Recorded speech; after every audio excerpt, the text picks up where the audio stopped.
El presente tema tiene por objeto introducirnos en la definición del delito económico, o mejor dicho, en las distintas definiciones que sobre el mismo existen, y concluye con algunas referencias a la situación venezolana en esta materia.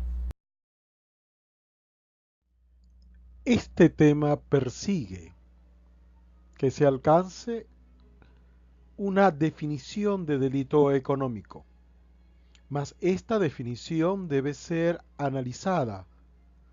en sus distintos elementos o componentes, análisis que no puede obviar las dificultades de aplicación o de interpretación que susciten esos elementos según los autores o doctrina que se haya consultado. Y por otra parte, es importante señalar que a partir de esas definiciones pueda el cursante ejemplificar la misma a través de tipos penales o disposiciones penales que se encuentren en el derecho positivo venezolano. A la hora de definir el delito económico, se pueden encontrar distintos criterios que permiten ubicar los elementos constitutivos de cada definición. En tal sentido, puede hablarse de los criterios de naturaleza criminológica, pragmática, procesal y material. Cuando se alude a la primera, es decir, a la criminológica, se está refiriendo obviamente al pensamiento de Sutherland. Cuando se trata del criterio pragmático,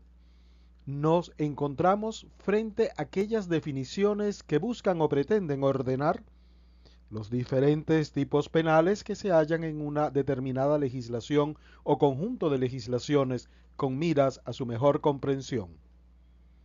El criterio procesal incide sobre el elemento probatorio, que por supuesto tiene en la materia penal económica sus propias particularidades que la tornan especialmente complicada o compleja. Y cuando se habla de definiciones de carácter material, nos estamos refiriendo a la especial referencia o énfasis que la definición contenga con relación al bien jurídico. Por supuesto, no es extraño que las definiciones puedan incorporar más de un solo criterio, mas lo importante es que el cursante esté en condiciones de poder identificar cuál es el criterio adoptado o cuál de ellos predomina, a los fines que desde la adopción de este criterio y su particular punto de vista o juicio crítico sobre el mismo pueda llevar a cabo un análisis de suficiente entidad sobre la respectiva definición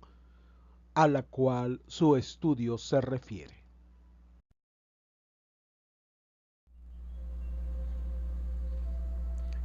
La definición criminológica de delito económico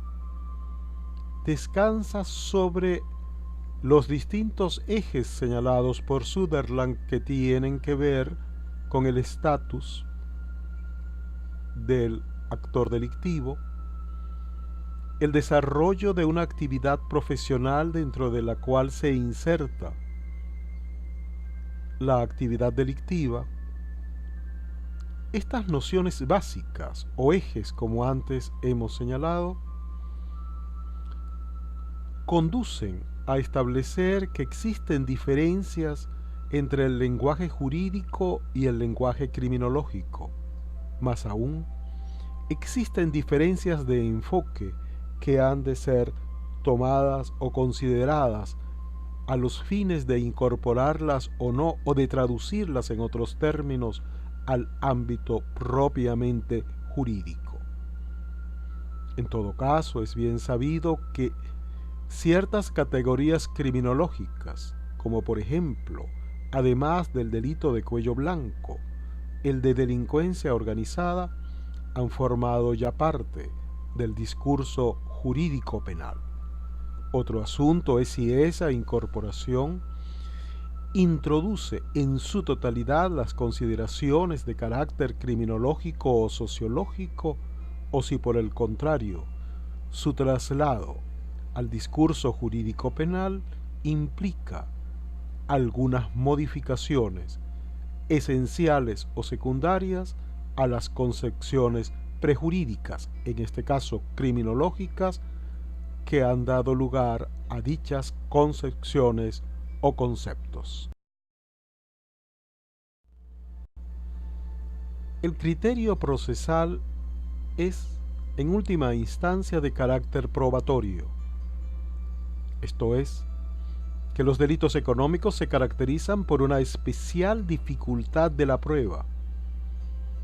tanto por el lenguaje técnico en muchos casos, los modos de comisión del delito, las dificultades de determinación de autoría o de responsabilidad, son algunas de las circunstancias o condiciones que impiden muchas veces una demostración clara del delito cometido y aún más de su autoría o participación. Este criterio procesal fue adoptado en la legislación alemana, como tradicionalmente se señala en los textos que se ocupan de la materia.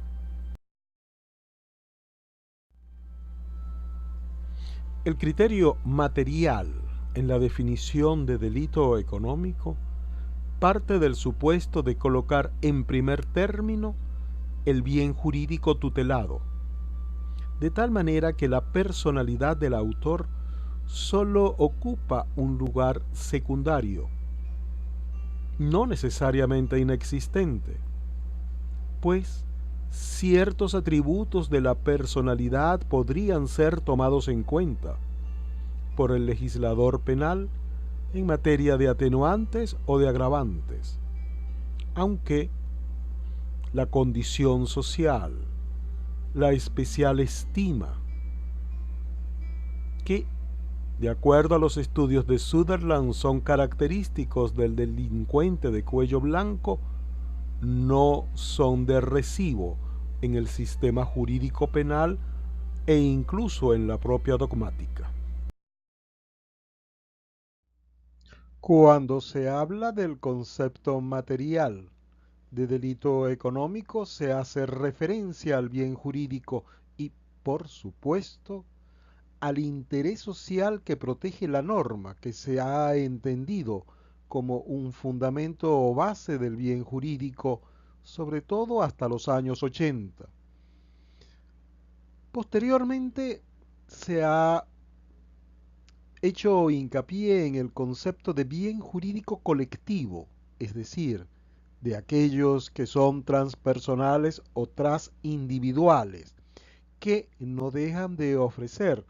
determinadas dificultades a la hora de poder precisarlo por la ausencia de un referente mucho más concreto o específico, que por supuesto también incide sobre la actividad probatoria. El autor Ricci ha señalado que cuando se habla de bienes jurídicos colectivos, debe tenerse en consideración, en primer lugar, que ello no excluye la protección de bienes jurídicos individuales, es decir, no son contrapuestos. Y en segundo lugar, puede ocurrir que delitos de carácter patrimonial, es decir, de aquellos que afectan bienes jurídicos individuales, puedan ser considerados también como delitos económicos que afectan bienes jurídicos colectivos. Pero en este caso la enorme dificultad se plantea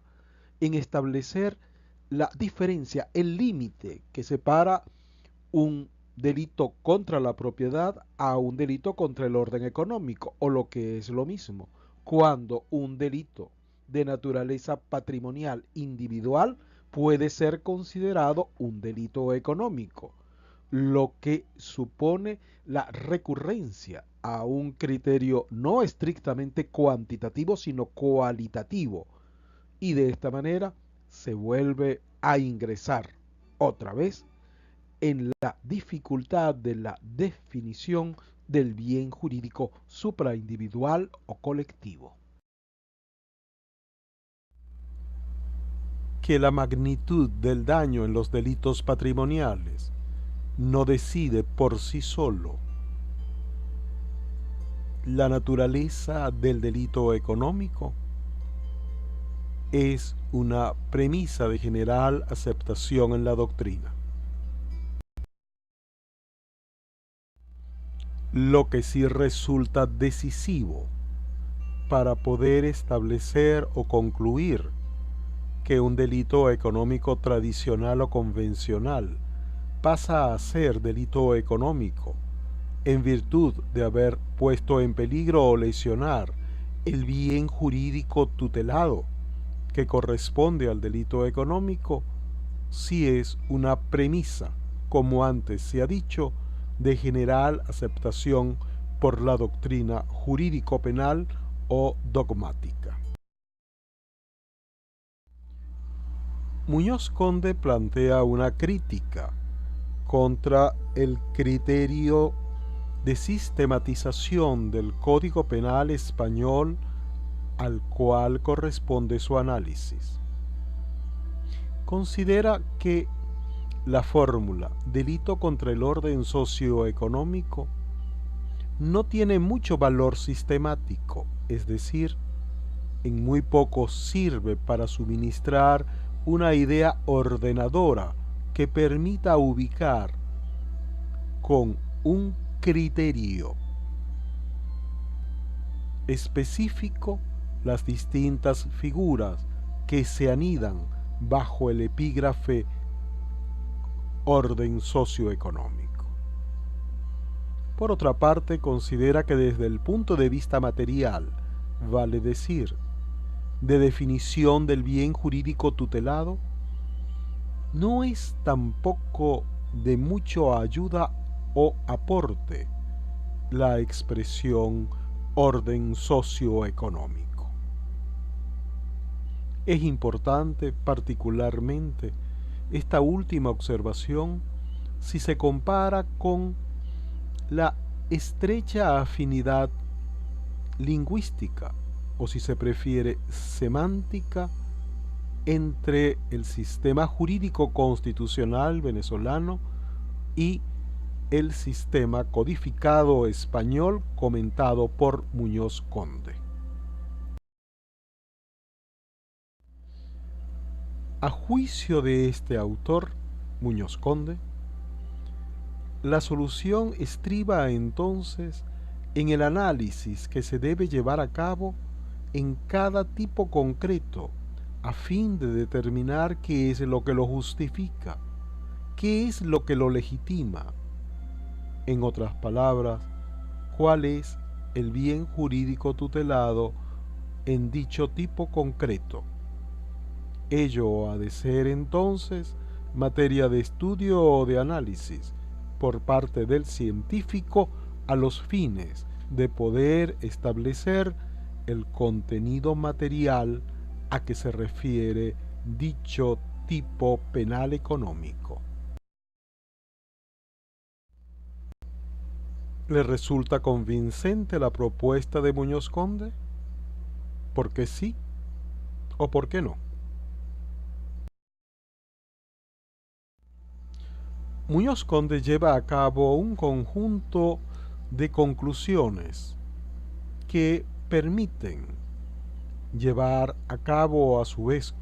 y ello evidentemente no lo hace Muñoz Conde, un estudio comparativo entre las propuestas que él formula respecto al derecho español y que puede compararse con el sistema jurídico venezolano. En particular, poder concluir si en efecto el autor se inclina por un Estado interventor o por un Estado liberal en cuanto a la actividad económica se refiere. Este análisis y conclusión es importante a los fines de poder establecer ciertas preconcepciones que son decisivas en materia penal económico a la hora de adoptar propuestas, de formular críticas y, en fin, de asumir una determinada postura frente a esta rama del derecho punitivo. Nos preguntamos, ¿las críticas y las soluciones que propone frente al sistema jurídico penal español en esta área son aplicables o son trasladables total o parcialmente al sistema jurídico venezolano?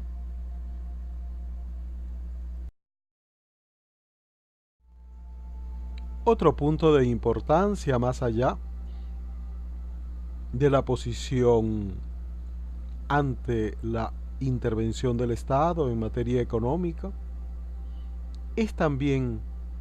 si el criterio que propone entre un delito patrimonial tradicional o convencional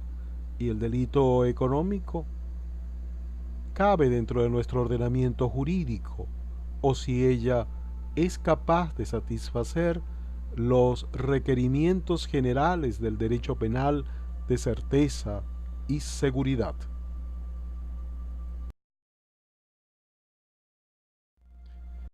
Entrando ya en el terreno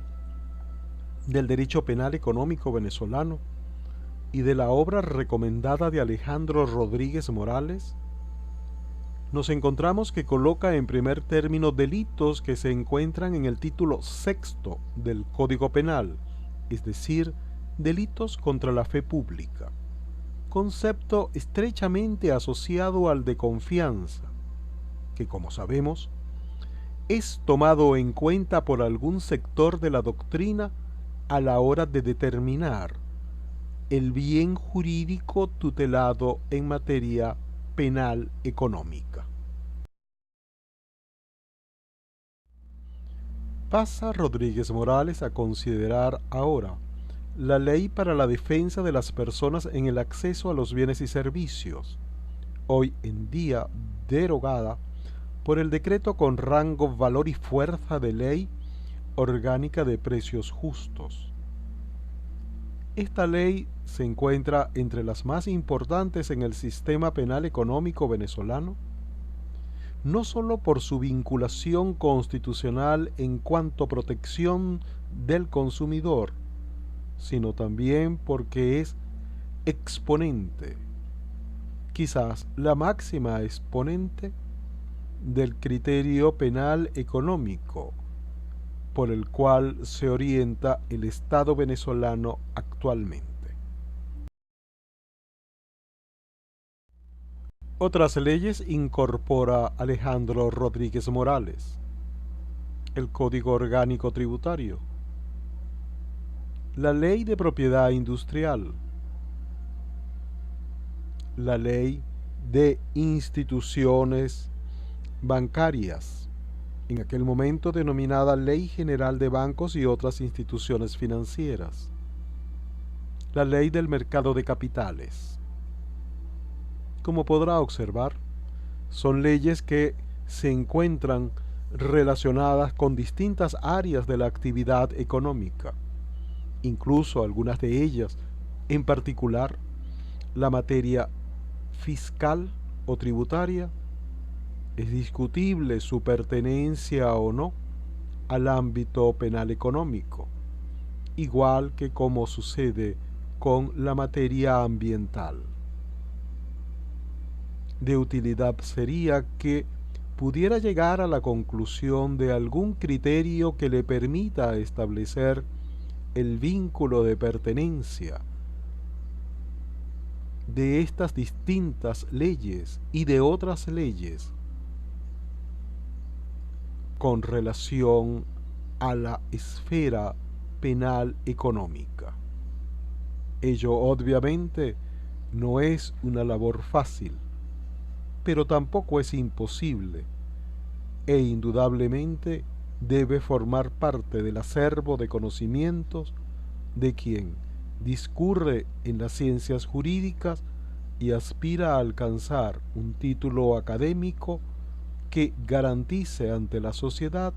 su capacidad creadora e investigativa.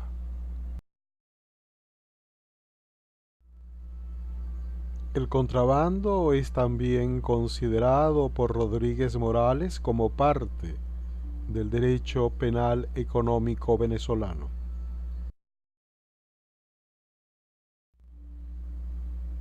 ¿Qué disposición debe asumir frente a las disertaciones doctrinarias o dogmáticas sobre el delito económico? ¿Debe el derecho penal económico consistir en una mera descripción de figuras? ¿Qué se puede decir como definición del delito económico en Venezuela? ¿Corresponde a las definiciones que en general podemos hallar o encontrar en el derecho comparado o en la dogmática, no necesariamente nacional? Las distintas leyes que existen en Venezuela en materia penal económica nos permiten inferir o extraer de ellas una definición de delito económico. La definición de delito económico, ¿cómo se inserta en el mandato constitucional? El mandato constitucional o los mandatos constitucionales son elementos de considerable importancia a la hora de definir el delito económico en nuestro país. Esta y muchas otras preguntas son importantes que se las formule e intente responder con un sentido objetivo, crítico y tolerante en el proceso de estudio y de reflexión que el curso del derecho penal económico debe dejarle como su herencia fundamental.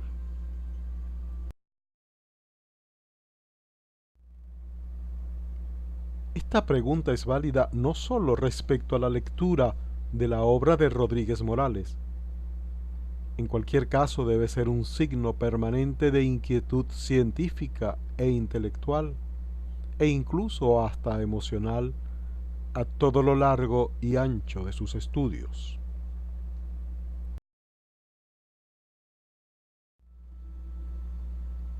Siempre es posible descubrir, siempre es posible encontrar, siempre es posible maravillarse ante la aventura interminable del pensamiento y el conocimiento.